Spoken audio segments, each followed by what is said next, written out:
Donc Freud, homme de son temps, a vu l'essor des sciences, de la physique et leur tension avec la religion qui reprochait de répandre l'athéisme et le matérialisme. Freud est tenté par l'idée évolutionniste, mais il a déployé sa pensée théorique autrement, en faisant de l'affect la pulsion qui devient la conception centrale de la psychanalyse.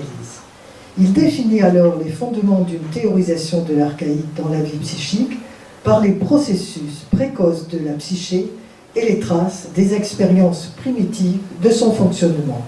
Puis, dans l'homme monothéiste et la religion, dans l'homme Moïse et la religion monothéiste, Freud évoque le passage de la mère au père, par lequel il caractérise le dépassement de la vie sensorielle comme progrès de la civilisation. Mais la psychanalyse ne vit pas en dehors de la société. Même si sa position est impossible, elle n'est donc pas une exclusivité. Aujourd'hui, l'homme vit dans l'ici et maintenant, il est confronté à la production technique et à son explosion scientifique dont la caractéristique est celle du domaine réflexif.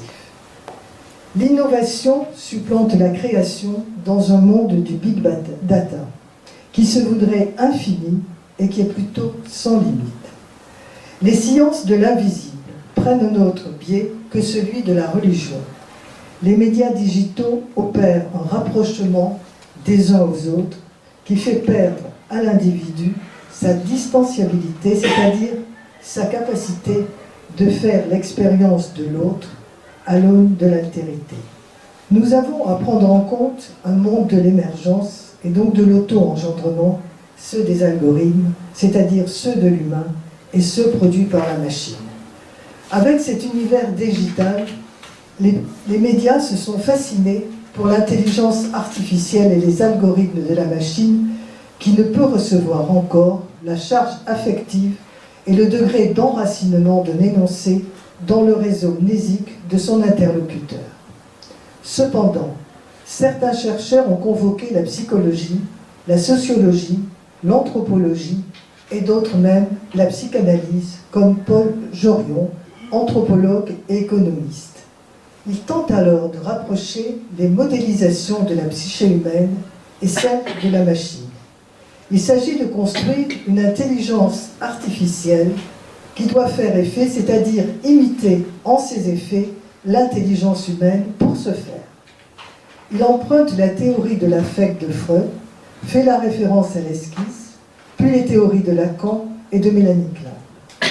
Ce qui est visé par la convocation de la psychanalyse dans le monde de l'intelligence artificielle, c'est l'ouverture de systèmes intelligents à l'auto-organisation et à l'apprentissage en fonction du couple affect-mémoire.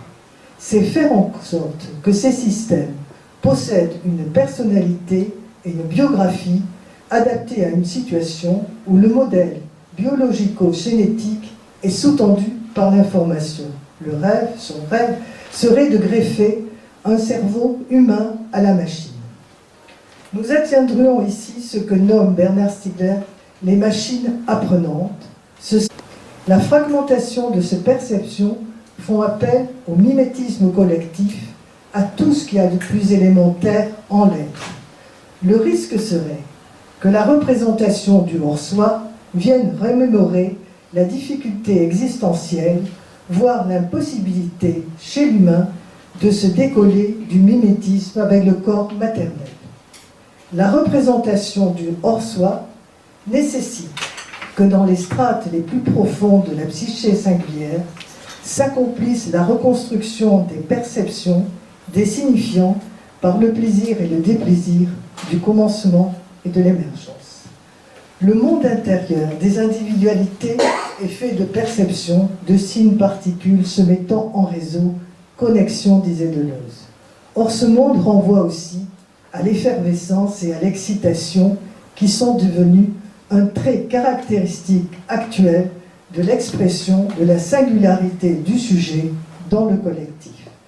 L'individuation impose au sujet d'avoir une intériorité et de se positionner en tant que sujet, certes partiel, mais réflexif de lui-même.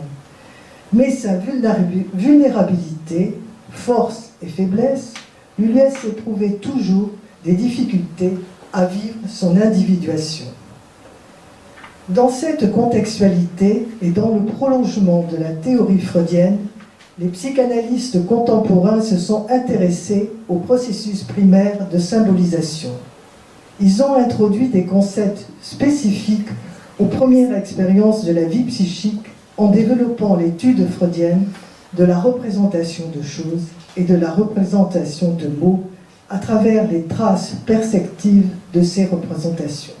Ces théoriciens de l'archaïque ont développé les signifiants formels comme des démarcations et les pictogrammes dans leur double dimension organisatrice et structurante dans la vie psychique, et ce, tout au long de la vie.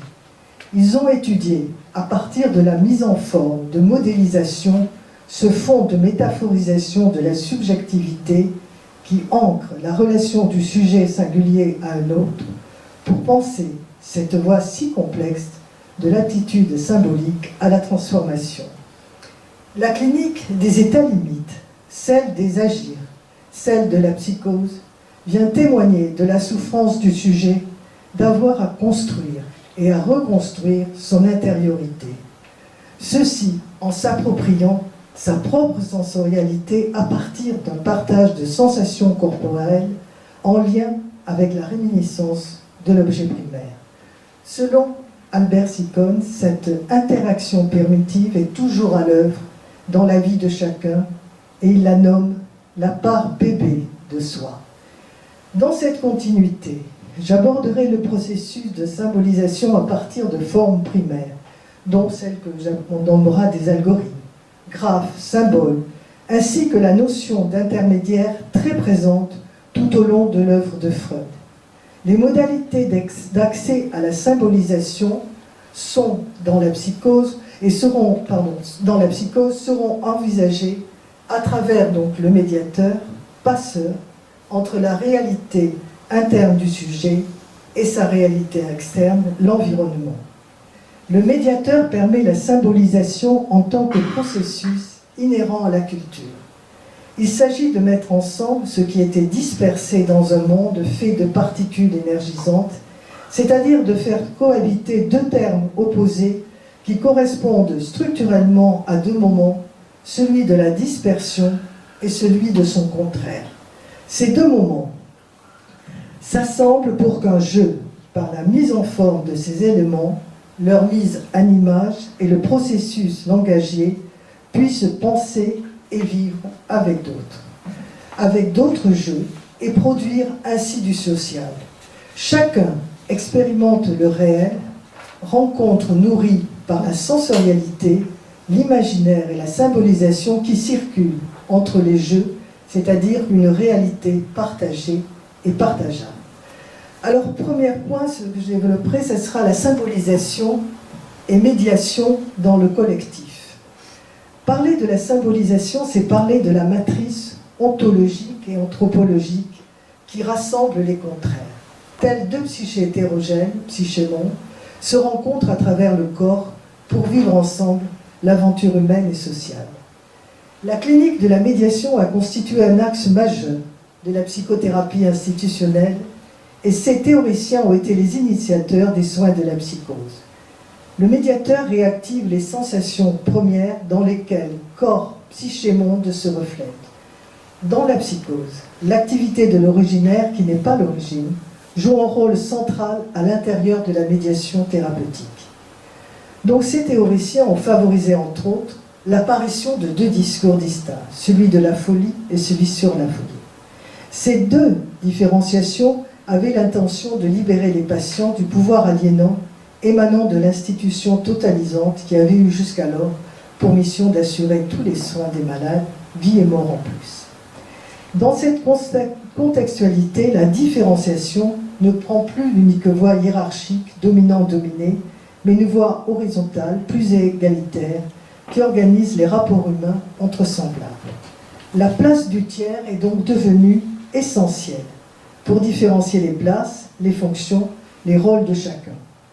Le rôle du médiateur est aussi politique. Par exemple, il a contribué à la mutation de l'asile en institution de soins. La relation thérapeutique et le conflit psychique sont ainsi devenus les pivots de l'institution psychiatrique. Le médiateur contribue à la déconstruction d'un patriarcat tout-puissant et à ses formes de paternalisation en faisant entrer la psychanalyse et la culture dans les soins psychiatriques. L'analyse institutionnelle devient un élément majeur dans la vie de l'institution.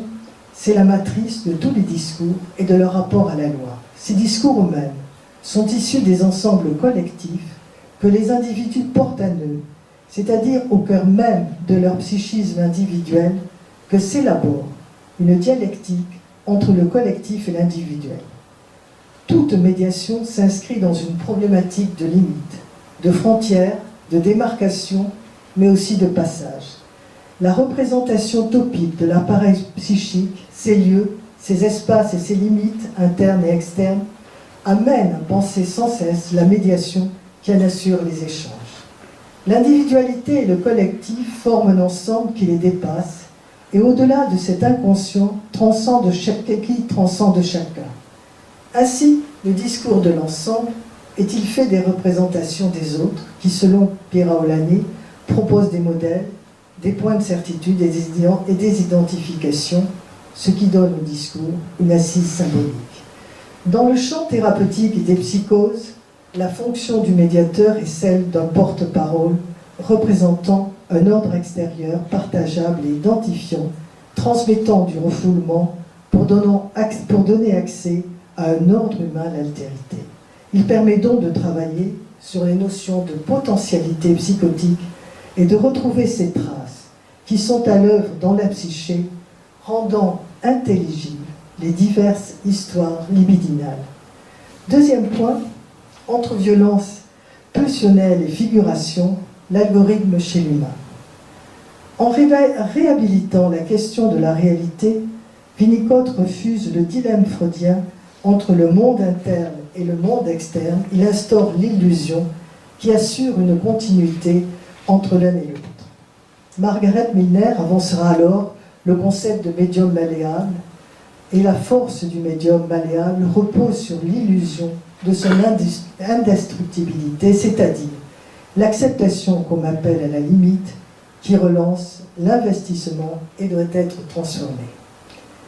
Créer ce déjà-là du monde, c'est la tâche qui incombe à chacun dès sa naissance, entre le subjectif et la réalité perçue, dont un interprétant vient nommer une troisième zone, celle de l'expérience, cette zone tierce de compromis, dans laquelle contribuent simultanément la réalité interne et la vie extérieure, et le propre, bien entendu, c'est le propre de la médiation, avec sa dynamique qui lui est propre aussi, liaison, déliaison, reliaison. Pour Winnicott, c'est l'environnement, et pour Pierre Aulagné, le milieu psychique qui font partie intégrante de la psyché dès sa préhistoire. La psyché ne fonctionne pas sur elle-même, et la réalité dommageable n'est pas uniquement projective. Par exemple, je citerai Winnicott, certains sujets portent le poids de l'expérience d'effondrement mental et d'autres n'ont pas ce poids à porter. Le positionnement de tous ces éléments constitue le médiateur qui confère au sujet une assise symbolique, sécuritaire, qu'elle soit collective et ou individuelle. En avançant dans l'éminemment singulier, Pierre Aulagné éclaire ce que Poincaré nommait le fait choisi, l'intuition d'un réel radical. Ainsi, Pierre Aulagné a conceptualisé le pictogramme en tant que représentation graphique et schématique. Il est utilisé comme un signe indépendant des particularités langagières. Et là, je me suis référé à un très joli article de Cathy Sylvestre. Ce signe est issu directement d'une signalétique commune et largement collective, sinon universelle.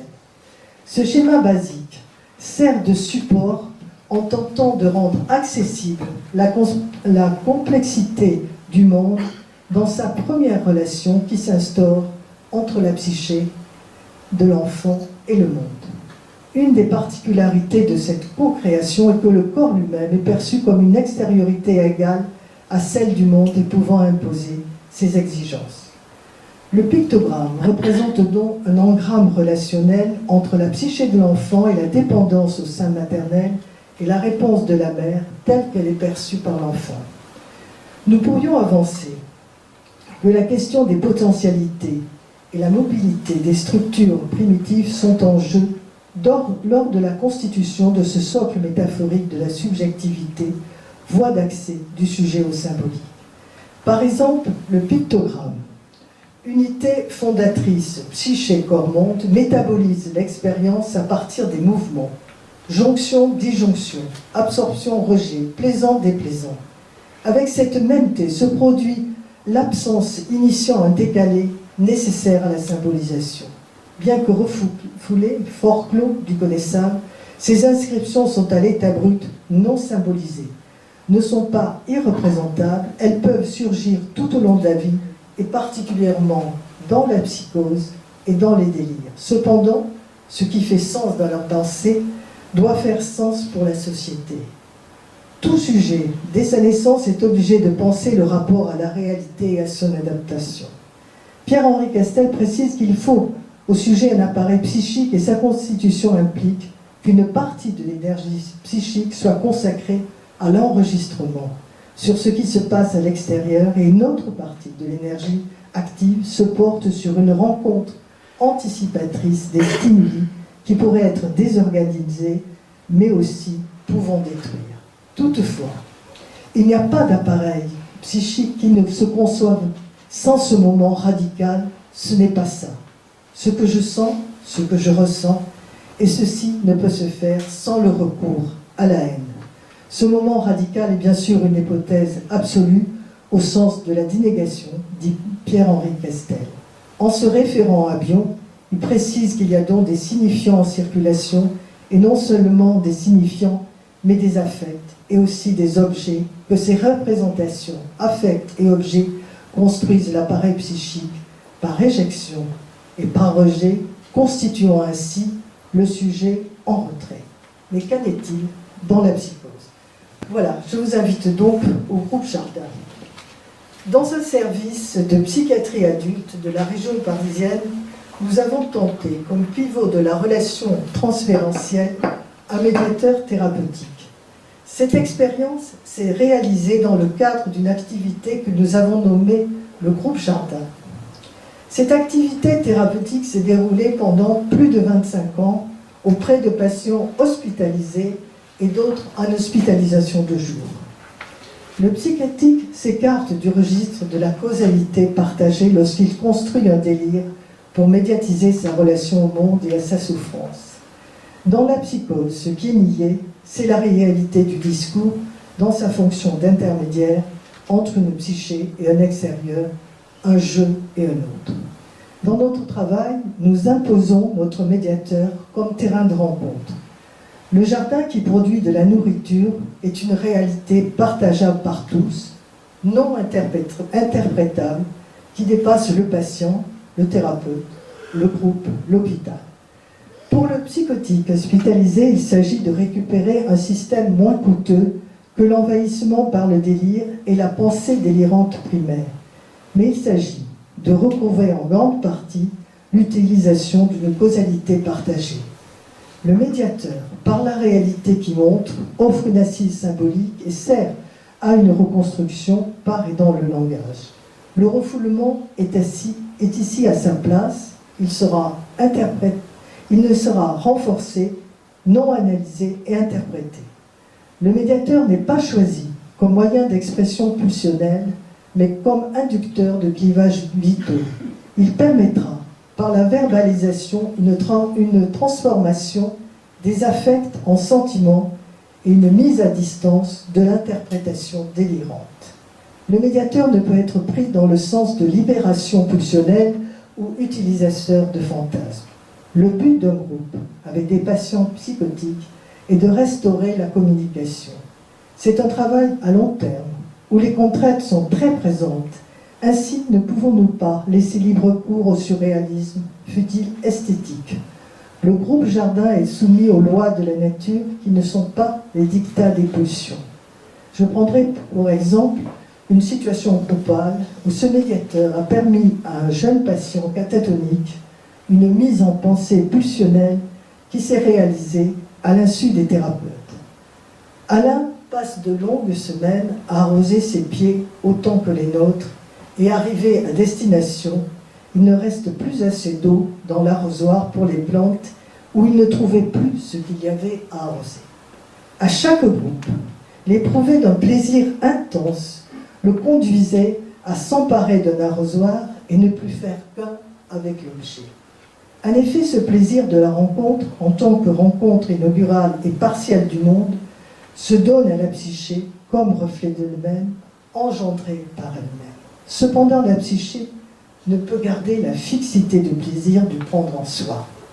Quand le déplaisir envahissait tout, brusquement Alain lâchait l'arrosoir, et comme un éclair, il remontait dans le service pour se recroqueviller au fond de son lit, où il passait la plupart de son temps. Ce mouvement de déplaisir, de rejeter hors de soi, se produit dans la violence de l'arrachement, de l'automutilation d'une part de soi-même, ne laissant pas de traces.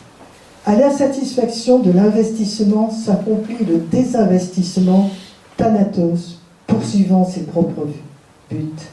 Prendre en soi et rejeter hors de soi s'accompagne, selon Pierre Oliané, d'un travail de métabolisation, c'est-à-dire assimilation, transformation, travail énergétique, et joue à la fois dans le registre de la modélisation et celui de la métaphorisation. Un jour, sans que nous sachions pourquoi, Alain est allé dans le carré de pommes de terre et a vu des chardons. Il se mit à en arracher un, puis un autre. À partir de ce moment-là, nous avons pu jardiner avec lui, arroser, arracher les mauvaises herbes, tout en gardant une juste distance. Le thérapeute ne sera pas uniquement un jeu, mais plutôt un jeu porte-parole de l'ensemble du groupe. Nous voyons ici que la potentialité pulsionnelle est mise en pensée par le médiateur à condition qu'il soit non seulement senti, perçu, mais sans cesse parlé dans le groupe à la manière d'un récit et non d'un dictat. Il m'est arrivé parfois de penser que pour certains patients très régressés, ce récit prend la teneur d'un murmure. La potentialité pulsionnelle de ce patient a rencontré une activité sensorielle dans la même thé. D'abord, celle d'un collage de survie, ce qui lui a permis ensuite d'être dans une créativité un peu plus collective. Nous savons que le geste du catatonique est éminemment solipsiste. Il est donc indispensable que le jeu corps-monde lui serve de contenant pour que son geste ne soit pas meurtrier ou automutilateur. Ce corps-monde s'est manifesté par une présence ferme, contenante, une présence à la fois à la bonne distance physique et une sobriété relationnelle. Pas de geste vif, ni d'éclat de voix, mais une voix posée. Ceci dans l'intention de soutenir l'acte d'utilité que réclame l'objet de besoin. Il faut arroser les plantes, elles en ont besoin, puis c'est nécessaire de désherber, ceci a favorisé l'investissement. En l'occurrence, le médiateur jardin permet de relier le mot à la chose, ouvrant dans l'ici et maintenant à des représentations partageables sous le signe de la mêmeté, de la ressemblance, conduisant malgré tout à la rencontre d'être avec le monde. Pour ce faire, il est nécessaire que les premiers éprouvés de plaisir soient dépendants de la mère ou de son tenant-lieu pour que l'identification primaire s'élabore avec l'enfant. La notion de plaisir est importante dans la psychose, mais de quel plaisir s'agit-il? Le médiateur nécessite l'investissement de deux identités, une psyché et une autre. Si le médiateur jardin s'inscrit dans la dualité, absorption-rejet, plaisir-déplaisir, néanmoins il ne s'enferme pas dans cette dualité, mais rend le conflit fondamental investissable parce qu'en son temps, le porte-parole a rendu investissables les éprouvés affectifs corporels marqués de déplaisir. Ceux-ci ne seront donc pas perçus comme attaque ou amputation faite au corps de la mère. Dans la psychose, l'enfant n'a pu s'approprier ces éprouvés. Ils lui ont pu être niés, ils lui ont pu être interdits de les vivre. Il en résulte que tout plaisir autonome le contraint à la violence de la diffusion. Si le médiateur réunit donc ces deux psychés hétérogènes, néanmoins, il met paradoxalement un écart entre l'une et l'autre. Et cet écart est tenu par l'anticipation du porte-parole, c'est-à-dire l'excès de sa parole qui a infligé inévitablement à l'infant tous les excès, frustration, protection et information. Or, l'enfance n'est pas en mesure de tout métaboliser. Cette parole, avec sa part d'inadéquation, a permis un décentrement, un décalage entre la personne secourable et l'enfance. Dans le groupe, cette parole, elle ouvre sur la possibilité de s'interroger sur le discours du psychotique qui s'adresse à un autre non psychotique dont la relation au sens du discours savoir est différente. L'investissement du monde se fait à partir du refoulement, des représentations terrifiantes avec lesquelles certains patients se trouvent confrontés à partir de la terre, des vers, les mettant aux prises avec le surgissement de la non-séparation du vivant et des morts.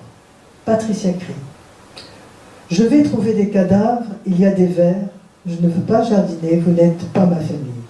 Son oncle et sa grand-mère, personnages très importants dans sa vie auxquels elle se réfère souvent, sont morts de façon dramatique à sa naissance.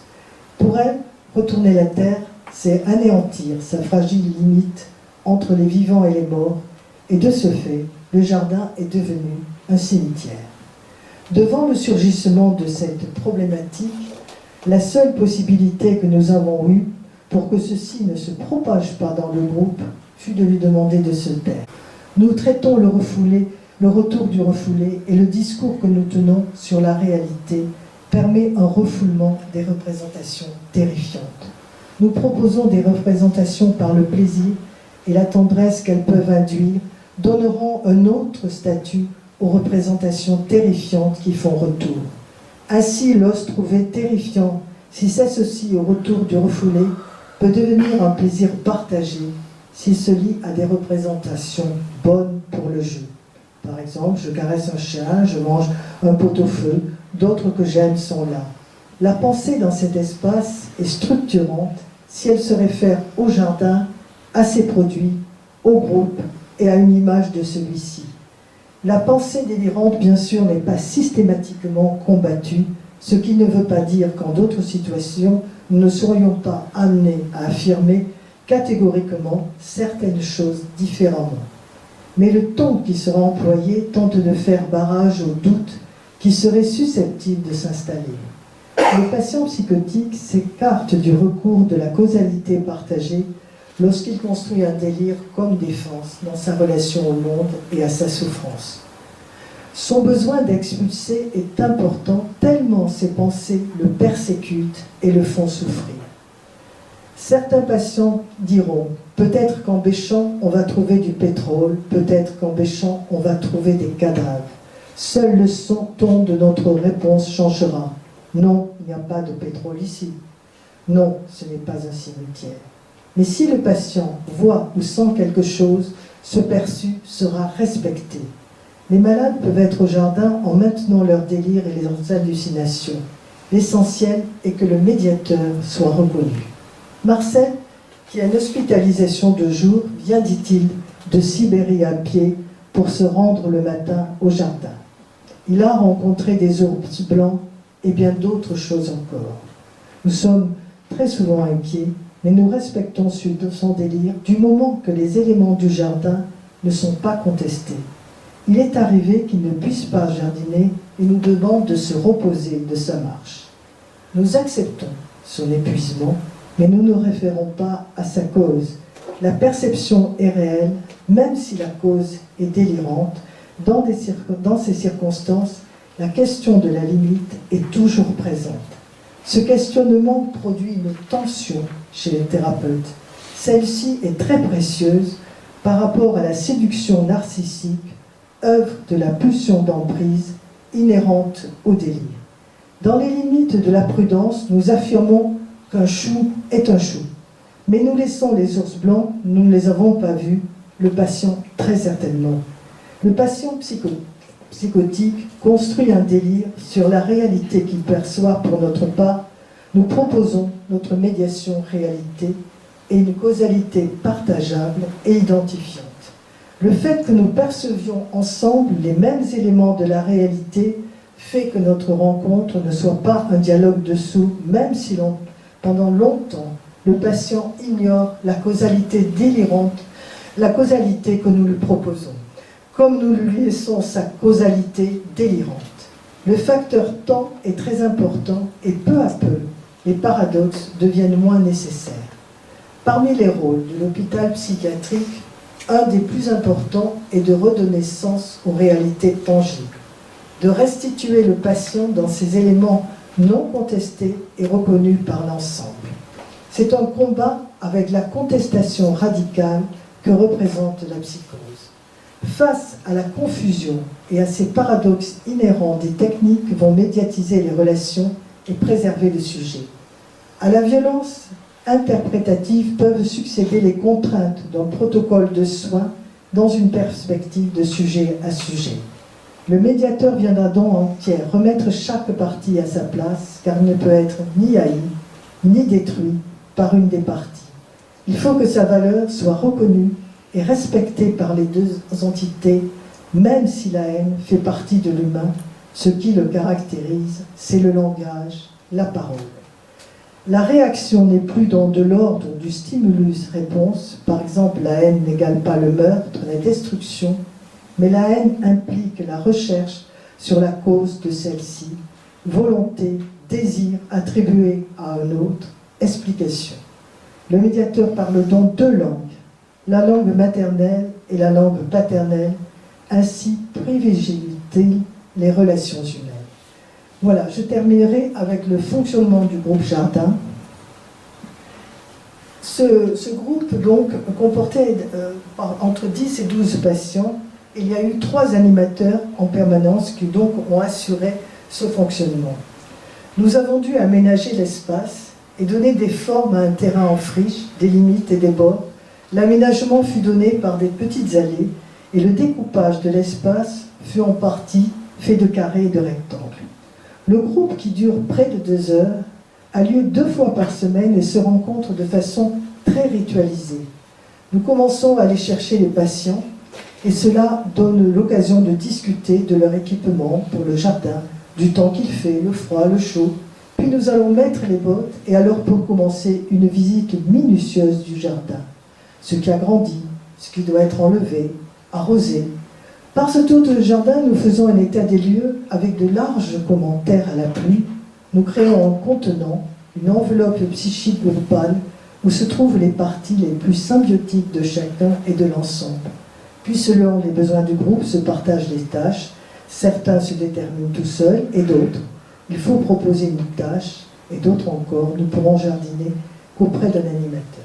Le groupe n'a pas d'interruption, sauf lorsqu'il neige. Au moment des vacances, nous relayons une des spécificités du jardin et qu'il ne peut supporter l'absence de soins, ce qui en péril pour les plantes est aussi pour le groupe.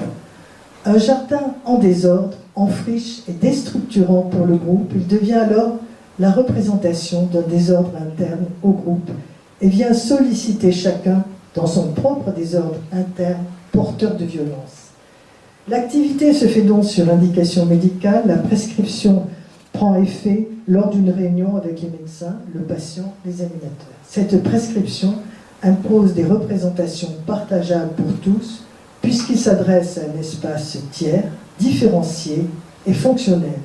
Aucun des patients du groupe n'est suivi en thérapie par les psychologues qui animent cette activité. Mais des réunions sont organisées pour échanger avec les patients sur ses impressions, sa participation et au moment de sa sortie. Les indications se font le plus souvent après des phases délirantes aiguës où le malade devient plus facilement abordable au niveau de la culpabilité et d'une crainte de rétorsion. Nous lui offrons une possibilité de constater que le monde n'est pas détruit et vit encore, avançant par là des possibilités de réparation très réelles. C'est pourquoi nous devons sans cesse prévoir quelque chose à faire, des graines à semer, certains plants à repiquer, un carré à bêcher, un autre à récolter, les légumes et les fruits qui seront mangés dans le service, ainsi que les fleurs, qui le décoreront, ou encore la vente des légumes auprès des patients et des soignants. Cet argent, bien sûr, contribue à faire des achats 2 fois par an. Au fil du temps, la vente ne fut plus autorisée. Pas plus que les légumes préparés dans le service par les infirmiers et les patients resteront alors les fleurs. Nous avons eu à subir la prépondérance des procédures de la norme, du pouvoir technique et du service d'hygiène sur la praxis. Nous apportons aux patients, certes, une nourriture abondante, psychique, c'est-à-dire sensorielle et symbolique. L'essentiel de nos interventions réside dans la nomination des sensations ressenties. Au vertige, aux crampes, à la fatigue, nous proposons une cause, la chaleur, le froid, la position. Nous aidons ainsi à la nomination des affects, nous canalisons l'angoisse dans l'ici et maintenant, nous parlons beaucoup de ce que nous ressentons, de ce qui se réfère à ce que tout participant a pu apercevoir également. La réalité des éléments que nous proposons aux patients de partager n'est pas là pour lui prouver son impuissance physique et psychique.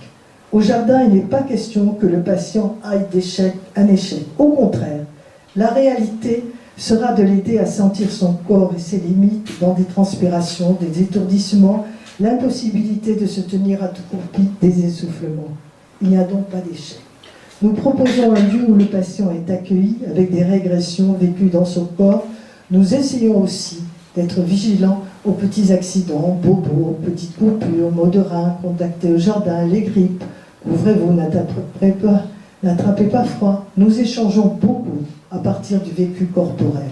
Cette activité donne un rythme de vie, une dimension, valeur universelle. Nous proposons des racines communes qui tiennent lieu de vérité.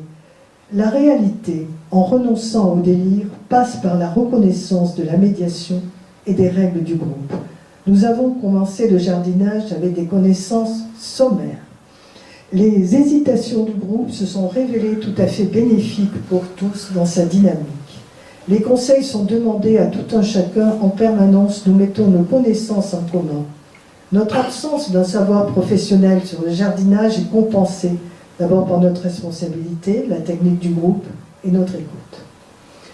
Une des difficultés est de savoir intégrer les connaissances diverses de chacun. Les avis sont différents.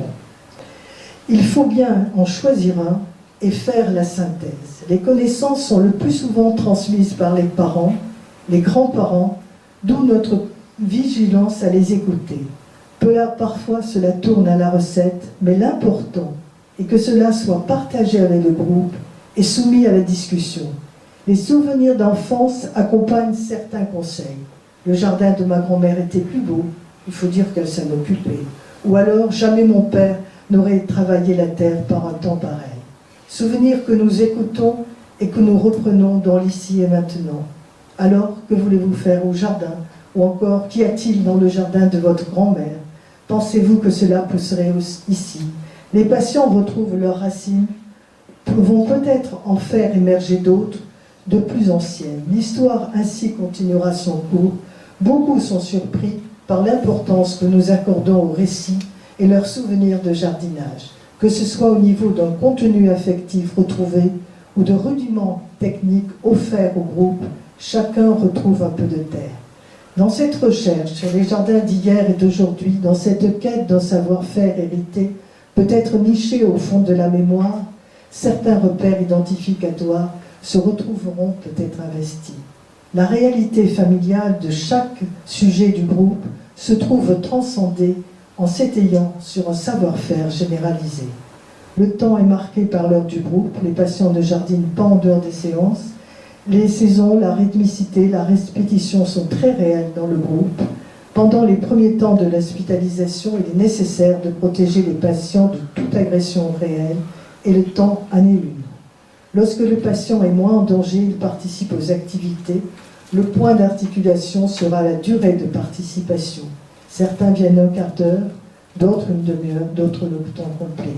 Cette rythmicité favorise pour les patients une négociation avec leur médecin. 5 minutes de plus, 5 minutes de moins.